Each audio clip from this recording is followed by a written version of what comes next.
Good news for Mortal Kombat 1. Yup, it just happened, which has me so happy I could do a flip. Or maybe a handstand. If this video gets 2,000 likes, I'll do a handstand, and if we get 3,000 likes, I'll do a front flip and a handstand. That's right, you'll get both. You already made me shave my beard, so let's keep it going.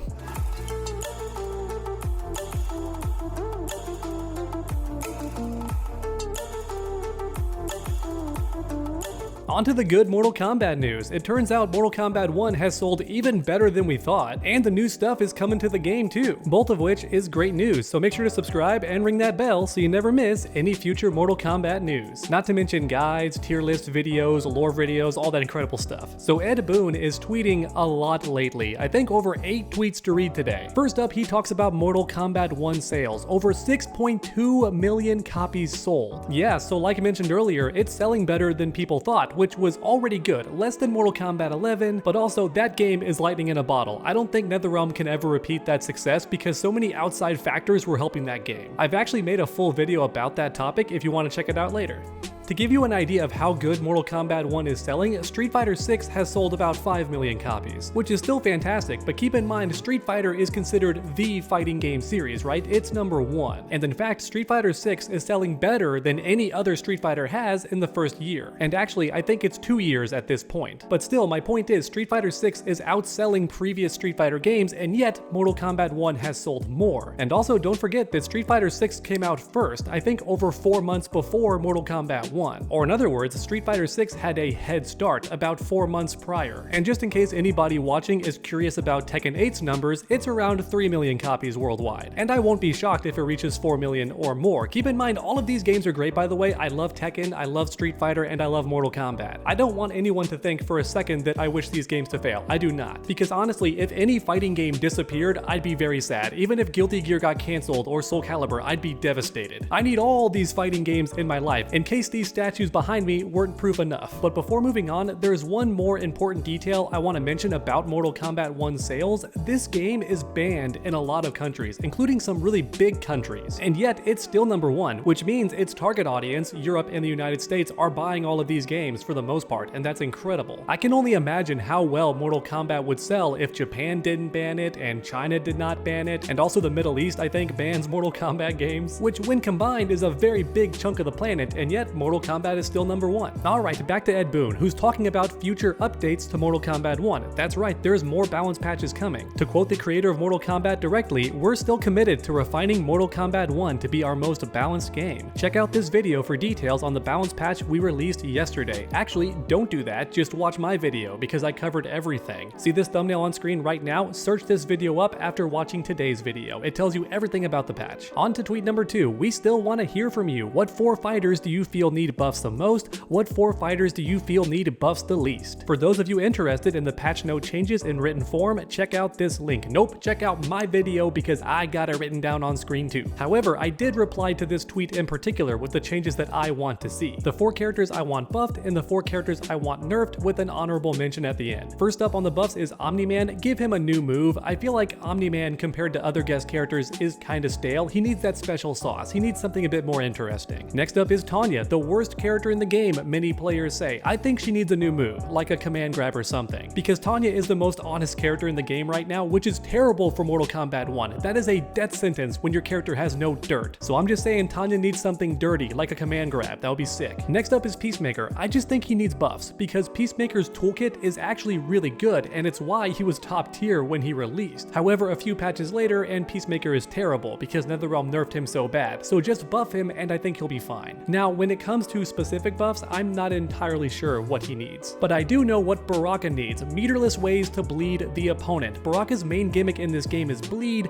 and yet he needs meter to do it, which is bad because Baraka also needs meter to do most of his combos, so he never has the meter to bleed the opponent. And in fact, sometimes he's got to spend 2 bars to bleed the opponent and get a combo. So I say give Baraka some meterless bleed and we're good. Maybe with a new move, or just make existing moves bleed without meter. That would be fine. But alright, time for the nerfs. I think that Cyrax's command grab should not work with the bombs. In other words, if she throws you or command grabs you and the bomb goes off, I think Cyrax should be knocked away, just like every other character in the game. Because keep in mind, Cyrax is the only character with guaranteed pressure every time she combos you. She combos you, throws down 2 or 3 bombs, which you are forced to block as you get up, and she can just pressure you for free. That's already really strong, and Cyrax is the only character in the game who can do this consistently, so I don't think she needs the mix-ups too. But next up is Johnny Cage. I think nerf his mid. Why does Johnny Cage have the fastest mid in the game? Johnny Cage feels like a Mortal Kombat 11 character in this game because his mids are so fast, on top of his plus frames, and his parries,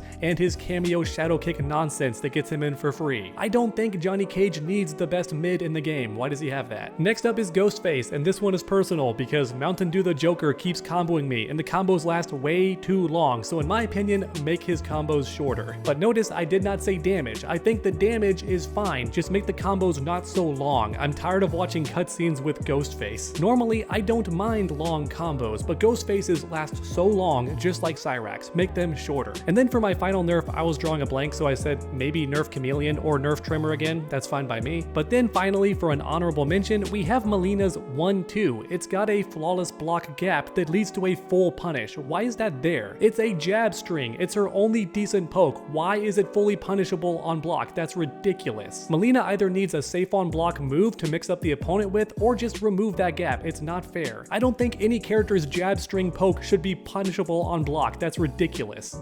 Alright, back to the tweets. Ed Boon is shouting out the top 8 finalists at EVO in Mortal Kombat 1. For anyone not aware, Sonic Fox did win, and I'm not surprised. Sonic Fox has been consistent in this game, which is impressive because other top Mortal Kombat pros are saying they don't like Mortal Kombat 1. They don't enjoy it at a competitive level. And yet, here's Sonic Fox winning consistently. I find that really impressive. And honestly, I think now is a good time to mention some drama around Sonic Fox because there was a Mount Rushmore tweet about the FGC on Twitter and Sonic Fox was up there, and a lot of people got offended by that and said Sonic Fox is not a GOAT of fighting games. I honestly disagree, and it's not because I'm biased with Mortal Kombat 1, it's because Sonic Fox has won more EVOs than any other fighting game player, which is already impressive, but on top of that, he's won in different games, not just Mortal Kombat, not just his one game. Instead, 4. Yeah, Sonic Fox has won the biggest fighting game tournament in the world with 4 different fighting games. That's crazy. And in fact, I think Sonic Fox has won multiple EVOs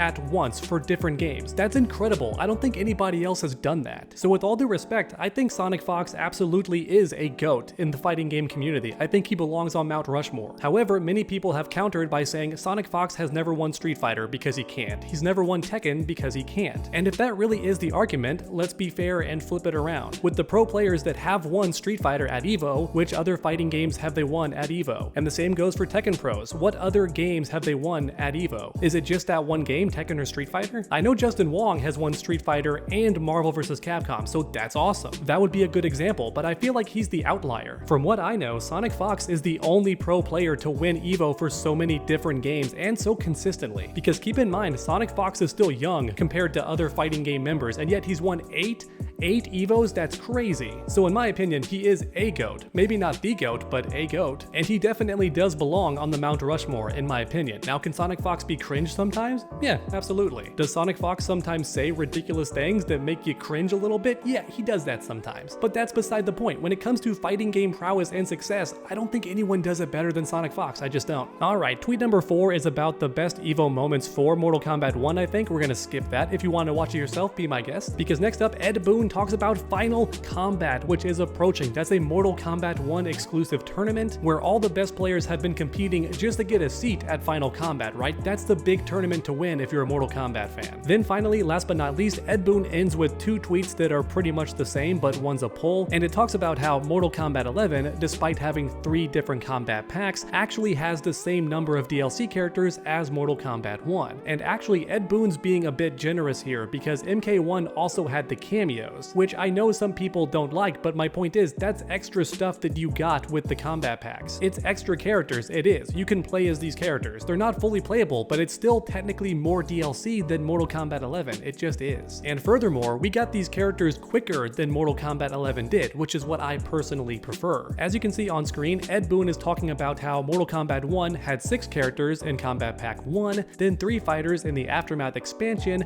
and then 3 final fighters in the Ultimate expansion, which overall is 12 characters. And then for Mortal Kombat 1, we had 12 DLC fighters split into 2 combat packs. The first combat pack had 6 characters, and Combat Pack 2 had 6 characters as well. However, I saw Interloco bring up something important, which is that Mortal Kombat 1 had too many guest characters, which is something I definitely agree with. I think 3 at most is enough guest characters for a fighting game. If you want to do 4 NetherRealm, go for it. I'm sure your sales do better, but for me personally, I prefer more Mortal Kombat characters and less guest characters. But to everyone watching, let me know your thoughts in the comments down below. How do you feel about all this great news? We're getting more updates to the game, possibly some new moves, some buffs, some nerfs, all that incredible stuff. And also, like I've said multiple times in previous videos, Mortal Kombat 1 is still the king in terms of sales. Despite being blocked and banned in several countries, Mortal Kombat 1 has outsold the competition. So let me know in the comments what has you the most excited about this news. And then while you're down there, finish that combo by subscribing and ringing that bell so you never miss any future videos. Make sure to come back next time, and as always, stay underdogs.